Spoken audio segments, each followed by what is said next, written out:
د نن ورځې دا ویډیو تاسو ضرور وګورئ. یو داسې سبق به تاسو ته ملاو شي چې ټول عمر به یاد ساتئ. قدرمنو دوستانو، دا ویډیو د یو داسې جینۍ په باره کې ده چې مور پلار ورته وویل چې لورې ستا واده به ستا د تره زوی سره کوو چې په کلي کې اوسیږي. دی یودم چغې کړله، ویلې چې څه زه به خپل د تره زوی سره واده کوم؟ هغه خو جاهل دی، تعلیم یې هم نشته، زه د ښار جینۍ، زه به هغه سره څنګه ګزاره کوم؟ مور ورته وویل چې که هر څه وي هغه ستا د تره زوی دی، هغه د خپل خاندان کس دی، ته به ورسره خوشحاله یې. خو لور یې خپل ضد نیولی و.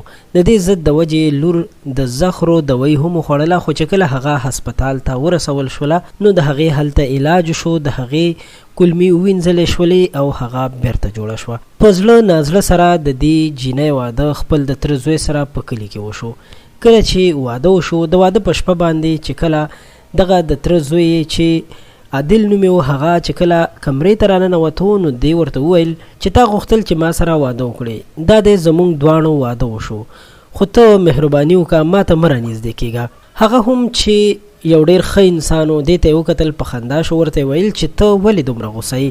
چې څنګه ستا خوښه وي هغسې به کېږي. عادل راغی، د دې په خوا کې په یو اړخ سملاستو، دا جینۍ هم په یو اړخ باندې سملاسته. د واده شپه هم داسې تېره شوه. سهار چې کله خاوند یې راپاڅېدو، یعنې عادل راپاڅېدو، هغه ناشته هم تیاره کړه او دې ته یې بیا اواز وکړو چې راپاسه، ستا د خوښې ناشته مې تیاره کړې ده، ستا د انډې آملیټ خوښ دی.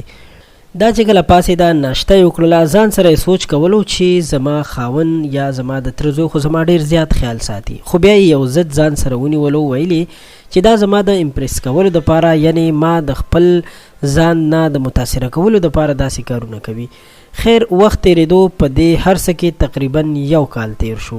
یو کال پورې د خپل خاوند یعنې د عادل خپلې ښځې ته ورنږدې نه شو او دی به هم ځان ته نه پرېښودو. یو کال پس یې ولیدل چې ښځی رنګ یې ډېر زیات خراب شوی دی او ډېره په بد حال ده. نو خاوند یې ورته وویل چې تا په ځان باندې څه کړي دي، تا د ځان نه څه جوړ کړي، ورشه تیل راوړه چې زه ستا ویښته غوړ کړم او بیا ګومنځ کړم. خو دې ته په هغه خبره هم غوسه ورغله، نو هغه خپله لاړو، تیل یې هم راوړل، دې ته یې په سر کې واچول او ویښته یې ورته نرمول چې په دې دوران کې دی د پاسېدو کوشش کولو. خاوند یې ورته وویل چې ته کېنه، څه چل شوی دی، ته ولې دومره غوسه یې؟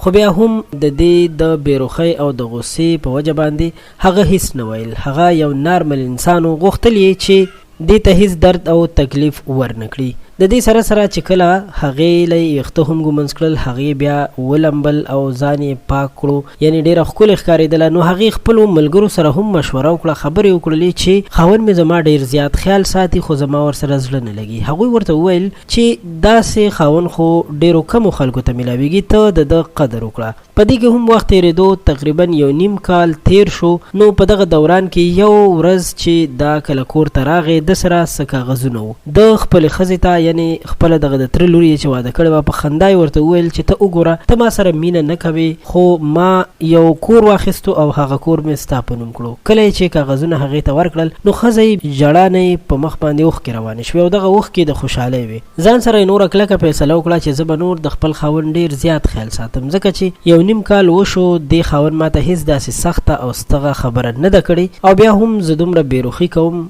دومره د سره بدسلوکي کوم چې تر اوسه مې ده ته ناشته هم تیاره کړې نه ده. هغې ځان سره وویل چې زه به نور ده ته ناشته هم تیاروم، د ده به ډېر زیات خدمت کوم. کله چې خاوند یې کمرې ته راغی، په بستره باندې پریوتو، ویده شو. ښځه یې هم راغله، ورسره ویده شوه. چې کله سحر شو، ښځې دا سوچ کولو چې زه به نن ډېره ښکلې ناشته تیاروم. ناشته یې تیاره هم کړه، راغله، خاوند ته یې اوازونه کول. چې کله یې اوازونه کول نو خاوند یې نه راپاڅېدو، یعنې هغه سترګې پټې وې. ښځه یې راغله، په مینه باندې بیا ورته اواز وکړو چې عادله پاسه، ناشته مې تیاره کړې ده. خو خاوند یې بیا هم هېڅ غږ نه کولو. ښځې یې په مینه باندې په تندي باندې ښکل کړو چې پوه شوه چې د ده وجود یخ شوی دی. یو دم یې ښځې چغې جوړې کړې، ویې لیدل چې په بستره باندې وینه هم پرته ده. ښځې چې چغې جوړې کړلې، د محلې خلک هم راغلل. عادل یې زر تر زره هسپتال ته ورسولو، خو د هغه په وجود کې ساه پاتې نه وه، ځکه چې هغه مړ شوی و. ډاکټرانو چې کله د ده چیکپ وکړو نو ویل یې چې دا خو مړ شوی دی، خو ده ته موږ مخکې هم ویلي وو چې ته د خپل ځان خیال ساته. خو عادل به ویل چې زما د خیال ساتلو هېڅوک هم نشته. ډاکټرانو ویل چې موږ ده ته ویلي وو چې ځان ته د علاج دپاره څوک راوله، ځان سره یو څوک څوک راوله چې ستا علاج شروع کړو. خو ده به ویل چې زما په کور کې هیڅ څوک هم نشته، زه یوازې یم. نه داسې څوک شته چې زما انتظار وکړي، نه داسې څوک شته چې زه ستړی کور ته لاړ شم او هغه دا ووایي چې عادله ورځ دې څنګه تېره شوه، خوشحاله وې که خفه وې، ستا په ورځ کې څه مصروفیات و، ستا صحت څنګه دی، خوږ شوی خو نه یې. ده ویل چې زما داسې هیڅ څوک هم نشته، نو زه به څوک ځان سره راولم.